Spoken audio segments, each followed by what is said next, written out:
Hello students, welcome to Rashmi Singh classes. Today we are going to study the last part of confronting marginalization civics का chapter for class 8. इस वाले part में हम पढ़ेंगे Adivasi demands and the 1989 act. 1989 act ये आपको याद होगा, previous part में we have studied about the 1989 act and this act was so important for this scheduled caste क्योंकि after a long struggle this act was passed and इन्होंने ये scheduled caste people को के लिए उन्होंने जो कहा कि जो मैनुअल स्कैवेंजिंग थी तो मैनुअल स्कैवेंजर्स को कोई भी एम्प्लॉय नहीं करेगा और एम्प्लॉय करेगा तो उसको पनिश किया जाएगा and ban on the dry latrines और टॉयलेट्स। ड्राई लेट्रिन्स के कंस्ट्रक्शन के ऊपर भी बैन लगा दिया गया था and supreme court has given the order to central और state government to help these people to liberation and rehabilitate them. ठीक है, तो ये उन्होंने सेंट्रल गवर्नमेंट को और स्टेट गवर्नमेंट को डायरेक्शन दी थी।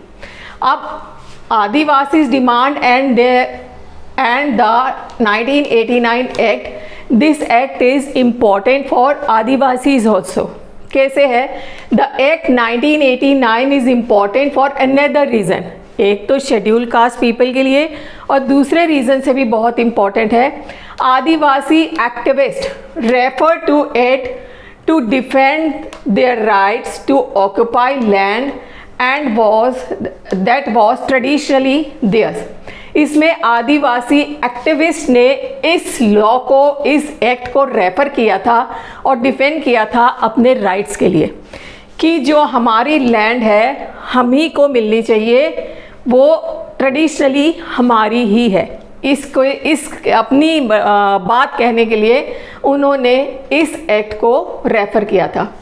ये जो आदिवासी एक्टिविस्ट ये कौन होते हैं बेटा? जो आदिवासीज़ हैं हमको पता है generally they lives in jungles, forest में, हिली एरियाज़ में रहते हैं and they are not aware of their rights. अपने जो राइट्स हैं उनके बारे में उनको पता नहीं होता है। तो जो सोशल एक्टिविस्ट होते हैं या आदिवासी एक्टिविस्ट होते हैं on behalf of tribal people, उन्होंने उनके बिहाफ पे ये केस फाइल किया कि ये जो लैंड ट्रेडिशनली उनकी है वो लैंड उनकी ही रहेगी according to the act of 1989। Means ये आदिवासी एक्टिविस्ट ने एक PIL public interest litigation file किया कोर्ट में on behalf of tribal people कि ये लैंड ट्रेडिशनली जो है वो ट्राइबल पीपल की है, वो उन्हीं की रहेगी क्योंकि ये बताया गया है in the act of 1989। Clear? In the previous part क्या हमने पढ़ा था आदिवासीज के बारे में? Means they were unwilling to move from their land and वो फोर्सिबली डिस्प्लेस्ड। वो अपनी लैंड छोड़ के नहीं जाना चाहते थे but they were forcibly evicted from their land. उनको ज़बरदस्ती उस लैंड से हटाया गया।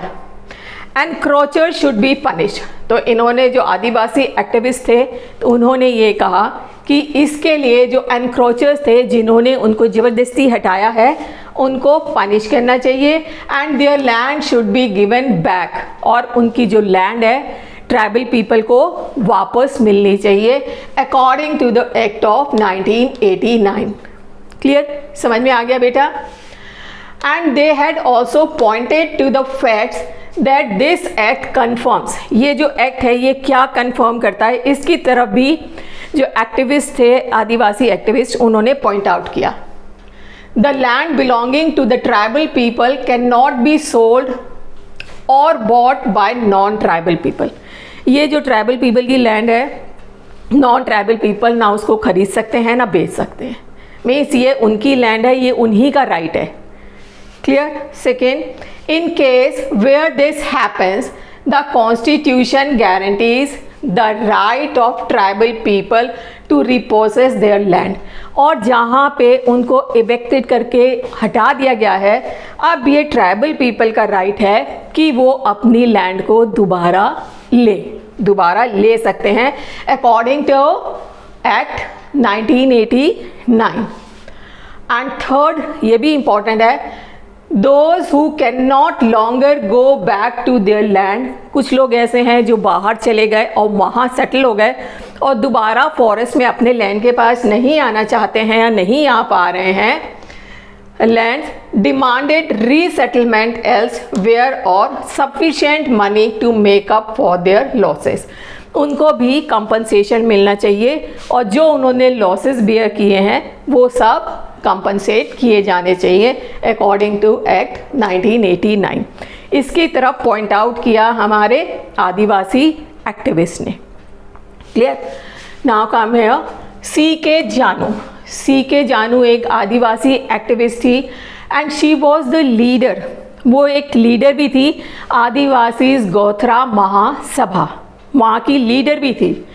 And she has pointed out one of the violators of constitutional rights guaranteed to tribal one government in various states of India। उन्होंने कहा India की जो बहुत सारी स्टेट हैं और ये जो एक राइट दिया हुआ है ट्राइबल पीपल को, उसको वॉयलेट करने वाले भी कौन है? हमारी गवर्नमेंट है। हमारी गवर्नमेंट ने ही ट्राइबल पीपल का जो राइट कॉन्स्टिट्यूशन ने दिया था उसको वॉयलेट किया है in various state of India, हमारे बहुत सारी इंडिया की स्टेट्स में। Clear? For it is they who allow non tribal encroachers in the form of timber merchant, paper mills etcetera. उन्होंने ही नॉन ट्राइबल पीपल को अलाउ किया है कि यहाँ पे जाके आप timber as a merchant, timber merchant और पेपर मिल्स वगैरह यहाँ पे इस्टेब्लिश कीजिए और जो ट्राइबल पीपल हैं उनको हटा दीजिए। मीन्स ये किसने उनको प्रोटेक्शन दिया है? गवर्नमेंट ने। तो C.K. जानू ने जो हमारा जो इनके जो राइट्स है उनको वॉयलेट करने का जो कल्प्रिट बताया है वो बताया है गवर्नमेंट को। ठीक है? Etcetera to exploit tribal land और in the process of declaring forest as reserve forest और एज सेंचुरीज। और इन फॉरेस्ट को रिजर्व फॉरेस्ट बताना या सेंचुरीज के बारे में, या सेंचुरीज बनेगी यहाँ पे, इस तरह उन्होंने जो नेटिव लोग थे, ट्राइबल लोग थे, उनको डिस्प्लेस कर दिया, वहाँ से हटा दिया, प्रेशराइज किया कि वो अपनी जगह छोड़ के दूसरी जगह चले गए। She also noted, in case where tribal have already been evicted and cannot go back must be compensated। और उन्होंने ये भी कहा कि इस केस में कि अगर ट्राइबल पीपल वहाँ से मूव आउट हो गए हैं लेकिन उनको अब उनकी लैंड का कंपनसेशन देना पड़ेगा एनक्रोचर्स को। ठीक है? फिर the government has pass the Scheduled Tribes and Other Traditional Forest Dwellers Act in 2006। 2006 में ये एक्ट पास किया गवर्नमेंट ने, the scheduled tribes and other traditional forest dwellers act. इसमें क्या था? Recognition of forest rights, forest rights को recognise किया गया। Number 1, the right to hold and live in the forest land by the member of forest dwelling. Mean जो tribal people है सिर्फ उन्हीं का राइट है कि वो फॉरेस्ट में रहेंगे और वहाँ के जो रिसोर्सेज हैं उनके ऊपर उनका होल्ड रहेगा according to this act 2006। Number 2, the right to own, collect, use and sell forest produce. ये जो राइट है ये भी ट्राइबल पीपल का रहेगा। ठीक है? कलेक्ट करेंगे प्रोड्यूस को, यूज़ करेंगे और सेल करेंगे, बेचेंगे फॉर देयर लाइवलीहुड, ताकि वो अपनी फैमिली को भी लुक आफ्टर कर सकें। The right to fish and other products of water bodies, right to graze animals. ये भी जो वहाँ पे जो पॉन्ड्स वगैरह होते हैं या नदी बीच में से जा रही है तो वहाँ पे फिशिंग का और वहाँ पे जो ग्रेज एनिमल्स जो वो पालते हैं, कैटल रेयरिंग, वो ग्रेजिंग के लिए भी उनको राइट है कि वो वहाँ पे जंगलों में चारा चरने के लिए अपने जानवरों को छोड़ सकते हैं। एंड नंबर 4, एक उन्होंने थोड़ा सा रिस्ट्रिक्शन भी लगा दिया साथ में, sustainable use of these resources. Means ये जो रिसोर्सेस हैं इनको ये नहीं कि बहुत जल्दी जल्दी यूज़ करेंगे, सस्टेनेबल यूज़ करेंगे, जितनी ज़रूरत है उतना यूज़ करेंगे, बहुत ज़्यादा यूज़ नहीं करेंगे, मीन्स बैलेंस बना के चलेंगे। क्लियर?